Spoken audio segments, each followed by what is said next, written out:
Hello, creatives. On March 12, 2022, here in a rainy day in Central Florida. Anyway, welcome to my video on a drawing, a psychoanalytical drawing that I've been working for a couple of days now, trying to see what is it trying to do as far as symbolism. What is it trying to do to my feelings? What is it trying to do to my intuitions that I've been having on this particular relationship that it's no longer in existence? The relationship has been completely collapsed. So there's a lot of pain. And like I stated in my other videos, there was a process of a whole year in working with my therapist and working on why the behavior was so bizarre, and it changed because there was such an intrinsic connection that was highly symmetrical, and it was very giving, and it was very in harmony. Then it started shifting, and when things shift, the most important thing is for us to analyze, why is it shifting? I have found through therapy, talk therapy, and also triggering Carl Gustav Jung, active imagination, getting to my collective. The collective is literally what we perceive in the three-dimensional world. And as you can see, I have a pair of bongos here. There's a bed in the background. I'm in a room. I have two watches, and these are elements that I find highly powerful to really understand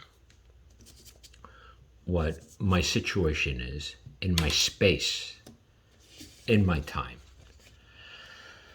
So what I try to bring into these drawings is something that I've been practicing now for quite some time. Practice active imagination by Carl Gustav Jung, the great genius, Swiss genius, Carl Gustav Jung. Mystic, psychiatrist, scientist, artist, psychoanalysis, father of modern psychoanalysis. So anyway, concentrate helps grow the mind, right? It's like exercise and diet gives you a healthy body. Hello, it's not revolutionary. It's pretty much common sense. So if you concentrate, it helps grow the mind. If you eat well and you exercise, you'll be in shape. Focus on a dream. Dreams are part real, but the most important part of the dream is the surreal part of the dream. Is the imaginary part of the dream. Is that yummy part of the dream. Is that dreams are literally what we use in art, in surrealism. People like Magritte and Salvador Dali, where we use the dream state to create images that are imaginary based. But images that play a big role in our subconscious mind. But most important, the subconscious mind, which is the true marriage between consciousness and subconscious, is the collective. So when we learn not to go back to ego, we trigger the subconscious mind. The real marriage between the consciousness and the subconscious, we trigger the collective. And hopefully we get into this area, the unconscious. And this is what Jung talks about. Through the art of active imagination, you can let the unconscious speak. Through focusing a dream, you can let the unconscious speak. If you concentrate and you grow the mind and you become very aware of intuitions, and we're going to get into this. I mean, they're getting better. This is the thing about drawing. This drawing mind mapping is that it's almost like playing an instrument where practice makes perfect. There's a reason why they're here. There's a reason why this is interlaced rhythmically with the quantum drawing. My tendency is that by looping, interlacing space-time, what we call in drawing form and content, you interlace. What you experience is this incredible luminosity of rhythms and music, where instead of us going back into ego through creativity, and by activating what he says here, exciting Carl Gustav Jung, what he says here is generate an artifact on paper, a drawing, analyze the message, and practice. The hardest thing to do in life, but let's say in bongo playing or for a drummer, is to play real light, but have a certain fire. A certain fire. You can bang, but the hardest thing, instead of banging loudly and hard and triggering these aggressive movements, you want to be able to refine your movements into small, but highly powerful actions that bring incredible results, that are huge results. That's the hardest things for a drummer, to play low but have a huge impact. Okay? That takes a lot of work and it takes a lot of practice. Very similar to behavior. It takes a lot of practice to be able to control your emotions. It takes a lot of practice to be able to let things go. It takes a lot of practice to learn to see. Okay? This drawing is really interesting because you don't see an eyeball here, and I'm going to explain why. There's not an eyeball here because there's a different kind of seeing. There's a different kind of seeing. In shamanism and mysticism, you learn to activate almost like a sniper vision, where you can see through the dark. You can see through the murkiness. You can see through the deception. It takes a while.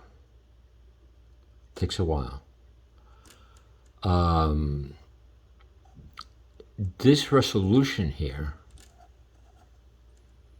took about 3 years to get to this point. What I was doing was I was activating my unconscious mind. Why? Because we were not in the 3D world.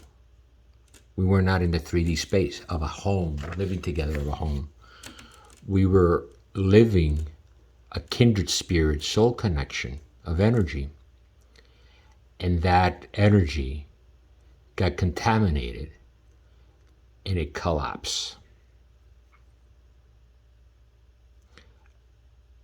Being that I'm using the terminology creatives, and we're tapping into the creative part of our emotions and our creative part of our existence, I want to relate to the relationship as the artist and the model, the relationship between that.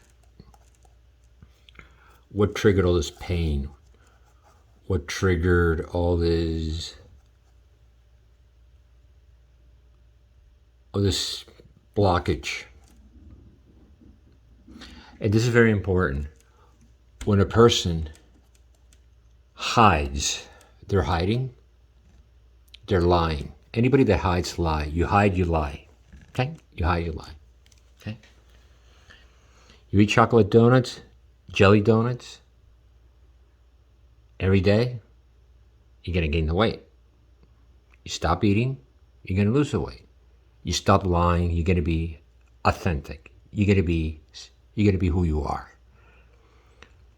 Now, people are really interesting. This model here, artisan model, she is highly successful in the entertainment industry. She works with the A-list, She works in production.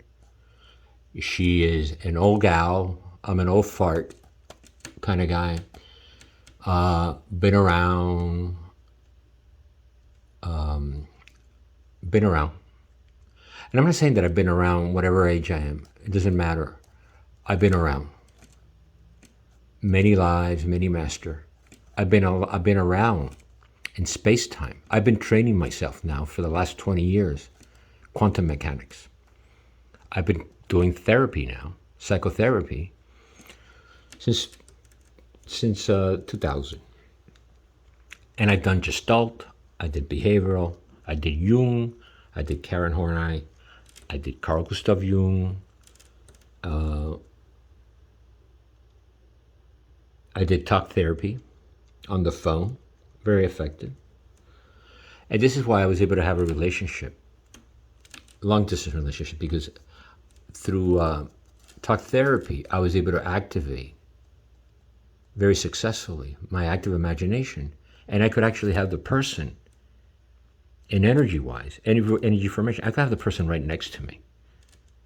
Like my beloved mom and dad, they're no longer here, they passed away, but they're here. I activate that. I activate the spirit. I can even activate the way my mom, her perfume. Sometimes I'm walking around, somewhere in a restaurant, somebody passes by, oh my God, mom. Because the perfume, the cologne, my dad. A shirt, I can hang a shirt, it belongs to my father. A shirt that my dad would have worn. So there's a physicality that you don't have to be in the 3D, and you're really interconnected. Now, paradoxically, like Salvador Dali would say, paradoxically, with a bunch of L's and Y's, you could be in the same room. You can be in the same room, and you can be really apart from your partner, where the partner gives you her shadow, gives you her back. She is somewhere. Look at the energies. She's back in ego. She's back to this energy here. Her friends. In and out, in and out, in and out, in and out. Now, the in and out could be perceived in a very Lacanian perspective between the male and the animas through the sexuality of the buttocks, the assy, the ass. There's a connection here. I put an arrow here because there was a part of her form and content, me looking at her as an artist, that I really truly enjoy this here, her waistline. And then, of course, here's the part of the buttocks, the ass. Now, the reason I have these bongos here, this is kind of hilarious. The reason I have these bongos here is because I play the bongos.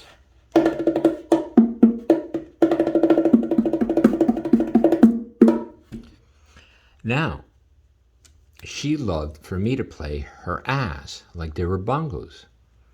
She bought these bongos. And I thought it was cute. Oh my God, I play the bongos. And then sometimes she would say, play my ass like bongos. And I would, And a lot of people love, not that they play their asses, but a lot of people like when I do a massage that I tap them like a drum in their shoulders. They're not the spine, but the shoulders and the back. You never go into somebody's spine. The spine is an area where it's interconnected. The spine is the antenna interconnected with, let's call it for argument's sake, the universe. It's electromagnetic. It works with neurons, dendrites, synapses, particles, quantum particles, electricity, without getting into all that biological formation stuff. But what happens with the spine, it works the nervous system, our sensory perception, our felt space. So anyway, this was an area that was very curvy, almost like a lollipop, very, very dessert, very sugary. I like sugary stuff, but not that sweet. There was something about her personality that was right. She was the perfect balance. Not too sweet, not too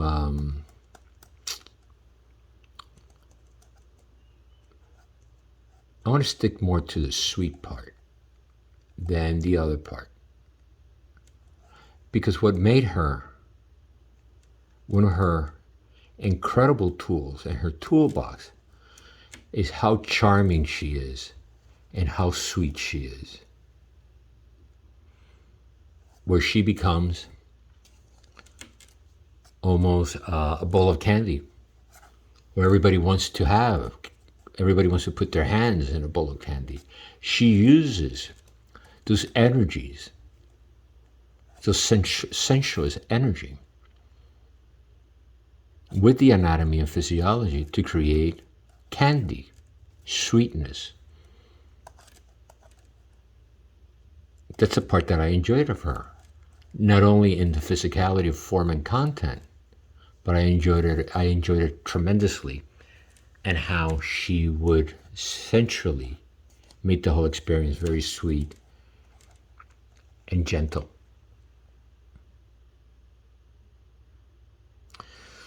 So anyway, I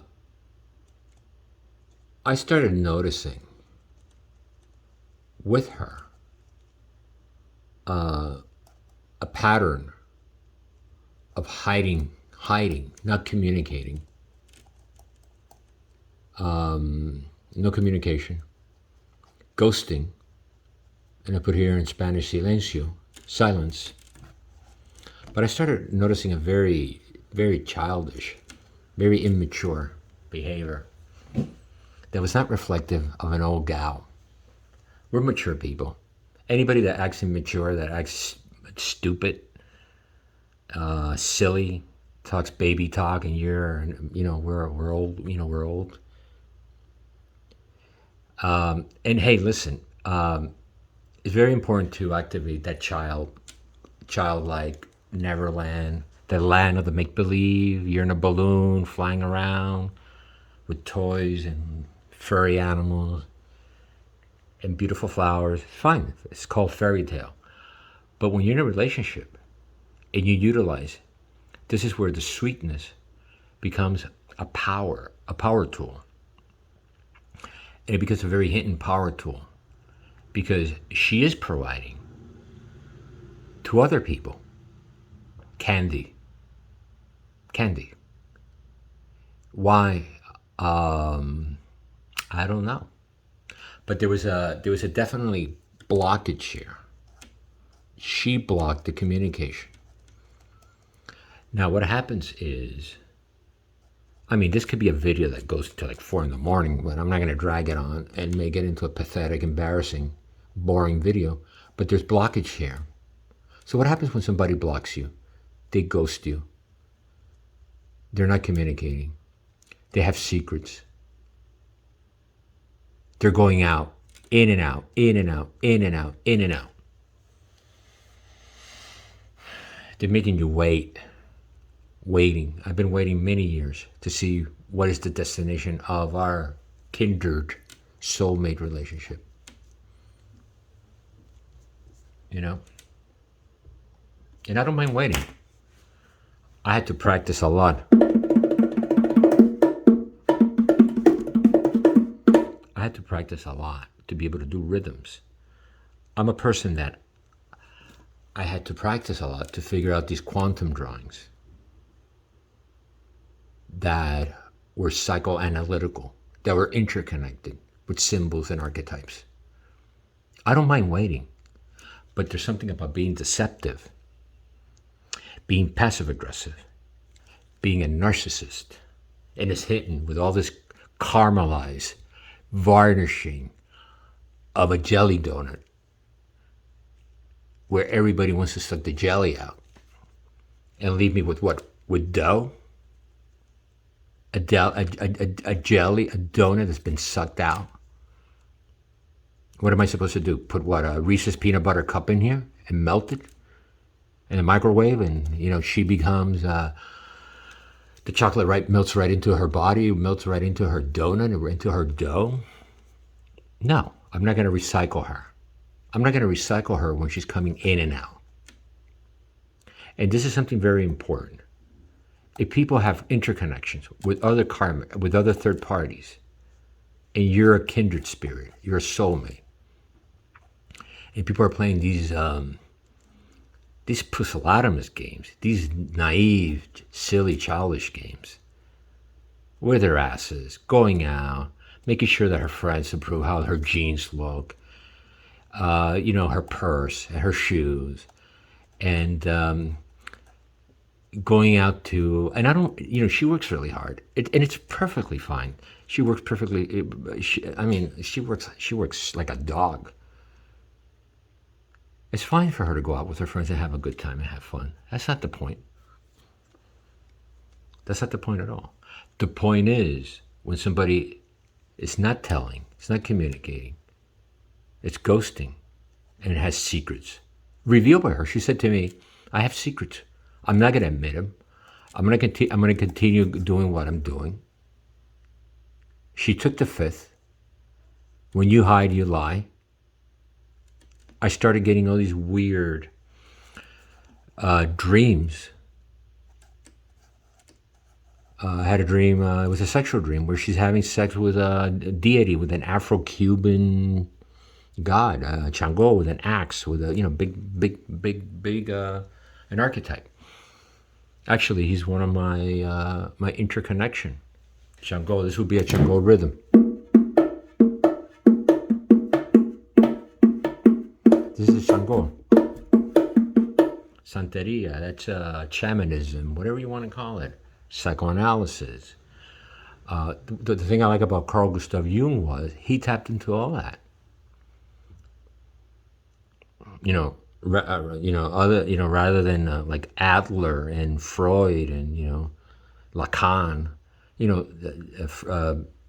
Jung went into an incredible part of the whole package deal: the mind, the spirit, the magical, the realism, the mystical. So when we're dealing with people, it's not just the 3D, it's not the contour of the body, the hair. Oh wow, look at her neck, it smells nice. You're dealing with all this energy. You're also dealing with baggage. You're also dealing with relationships that she did not resolve.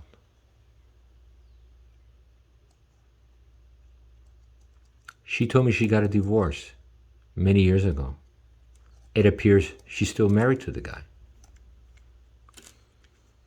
Wow, that's a big blow. And the guy is somewhere in India, fucking around, eating shit, doing yoga. Very wealthy guy. And who gives a shit? You can do yoga, you can do all that stuff. It doesn't matter. You know what really matters? That whatever you do in life, you don't go back to the shit. That your life is not driven by ego, by manipulating others, by keeping people on reserve, right? By being deceptive.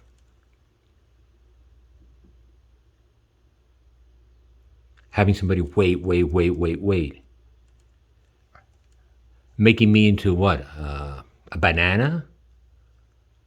A banana you might not eat? You just put it there? Or making me into a hair dryer when you need to wash your hair, you got a hair dryer. Maybe you have 3 hair dryers. If one breaks, you go to the next hair dryer and you go to the next hair dryer. That's not cool. We're not hair dryers. We're not a banal object. Look, I have the luxury that I can have 2 watches. Why? Because to me it's symbolic. I have 2 hands, 2 wrists. I have stuff that I like to wear. I have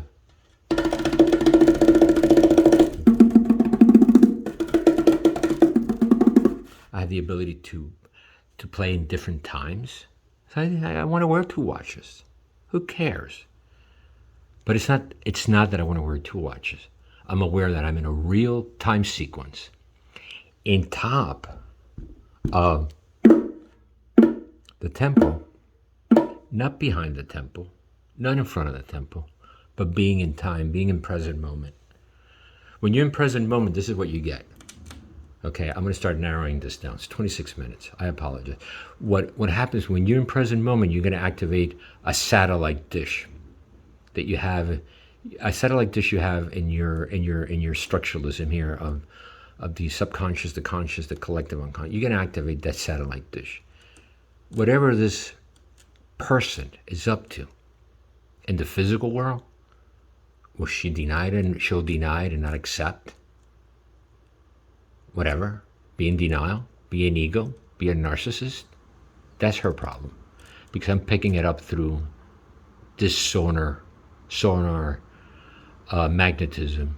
I'm picking it up through my satellite dish. And what is it going? Through my collective unconscious.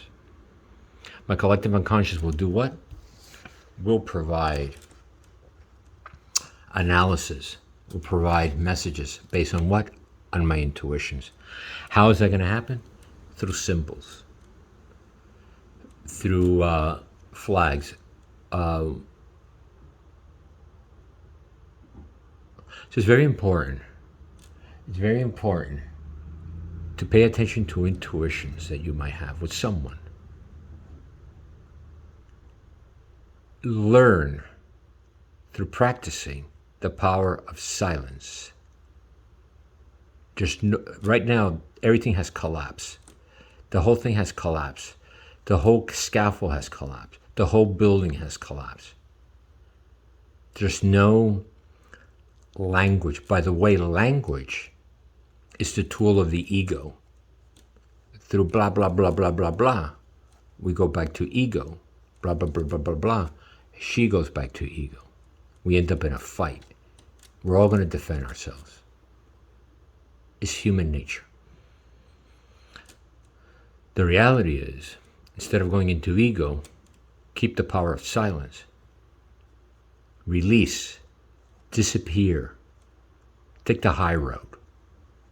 What is your high road? Your collective unconscious. Why is it the high road? Here are all your manifestations of all your energies with quantum, all your energies with the spirit world, all your mentors, all your teachers, all your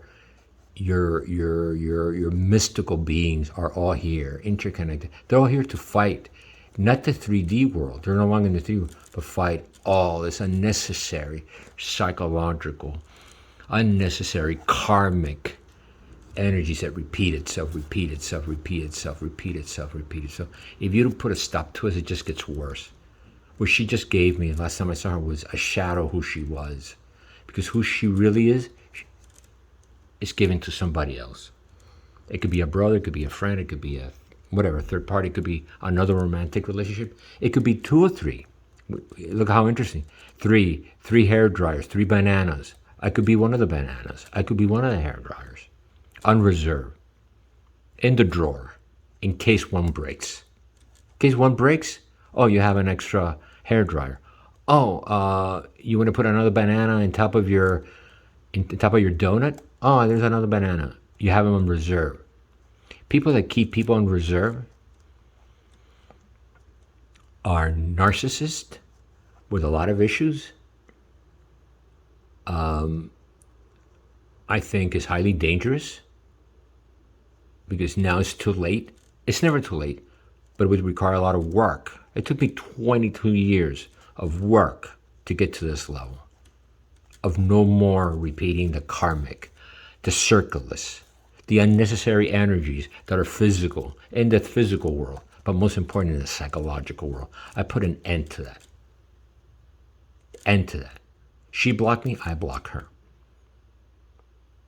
Thank you for watching. Peace out.